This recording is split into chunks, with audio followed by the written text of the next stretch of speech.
जय हिंद, नमस्कार दोस्तों। स्वागत है आप सभी का हमारे नए वीडियो में। दोस्तों, अगर आप आईटीबीपी भर्ती 2025 की परीक्षा की तैयारी कर रहे हैं तो यह वीडियो आपके लिए बेहद खास होने वाला है।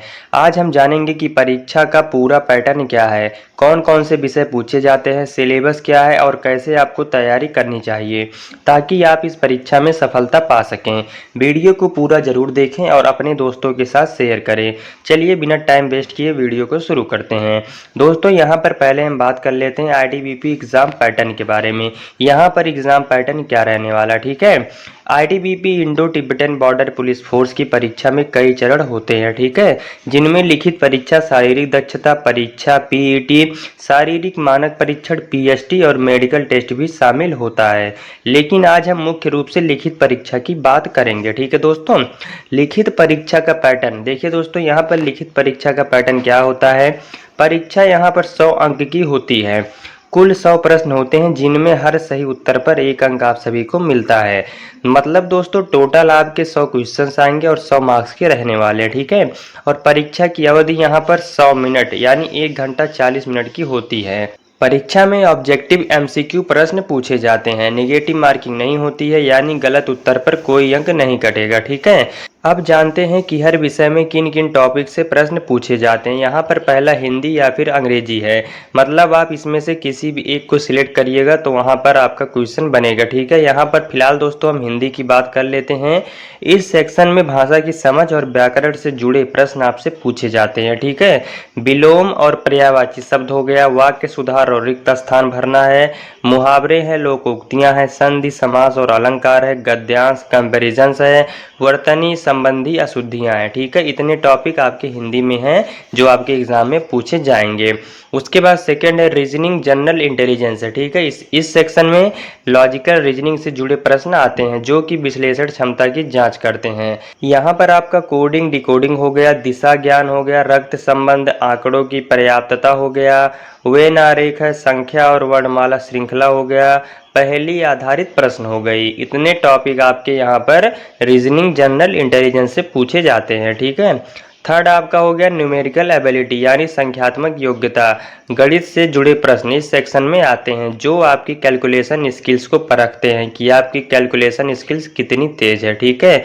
यहाँ पर आपका पहला प्रतिशत हो गया, उसके बाद अनुपात और समान अनुपात हो गया, लाभ और हानि हो गया, समय और दूरी, समय और कार्य है, औसत है, वर्गमूल और घनमूल, डेटा इंटरप्रिटेशन हो गया।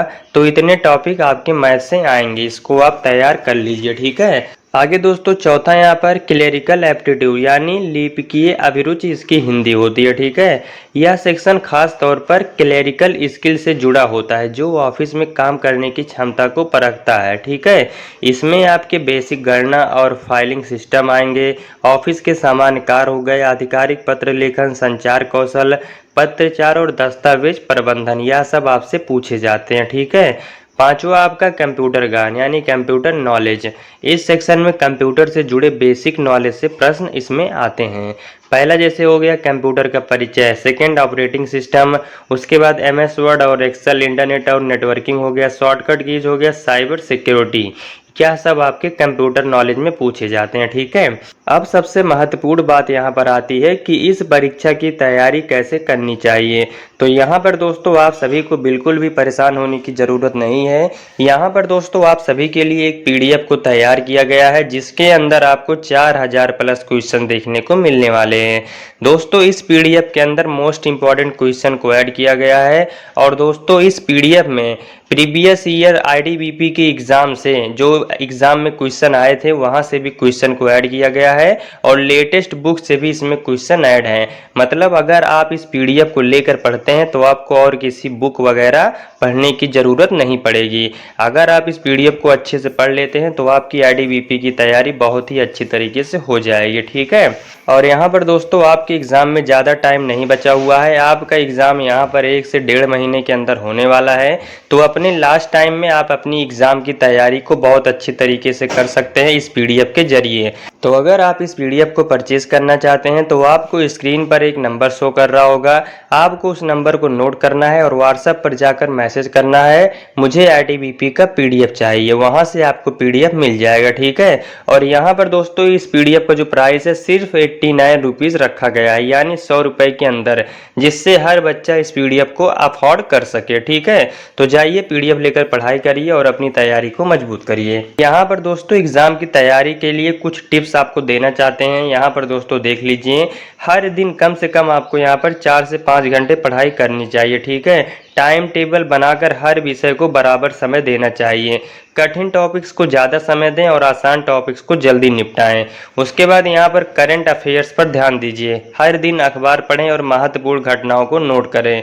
रक्षा और सुरक्षा से जुड़े समाचारों पर खास ध्यान दीजिए। मोबाइल ऐप्स और ऑनलाइन क्विज का उपयोग कर सकते हैं, ठीक है। उसके बाद यहाँ पर हर सप्ताह कम से कम 2 मॉक टेस्ट आपको देना चाहिए, ठीक है। यहाँ पर आपको अपनी एबिलिटी पता चलेगी कि हमारी तैयारी कैसी है, ठीक है। मॉक टेस्ट देने का फायदा होता है आपकी तैयारी आपको पता चलेगी। और यहाँ पर समय सीमा के अंदर प्रश्न हल करने की आदत डालें, यानी मॉक टेस्ट में आपको टाइम भी दिया जाता है और एग्ज़ाम में भी आपको टाइम मिलेगा, तो यहाँ पर उस टाइम के अंदर ही आपको क्वेश्चन को हल करना है, ठीक है। तो दोस्तों यह थी आईटीबीपी भर्ती 2025 की परीक्षा से जुड़ी पूरी जानकारी।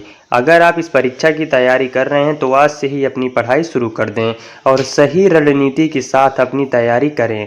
अगर यह वीडियो आपको पसंद आई हो तो इसे लाइक और शेयर जरूर करें ताकि और भी उम्मीदवारों को मदद मिल सके।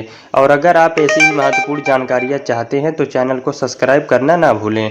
आपकी सफलता की कामना करते हैं। मिलते हैं अगली वीडियो में, तब तक के लिए जय हिंद, वंदे मातरम।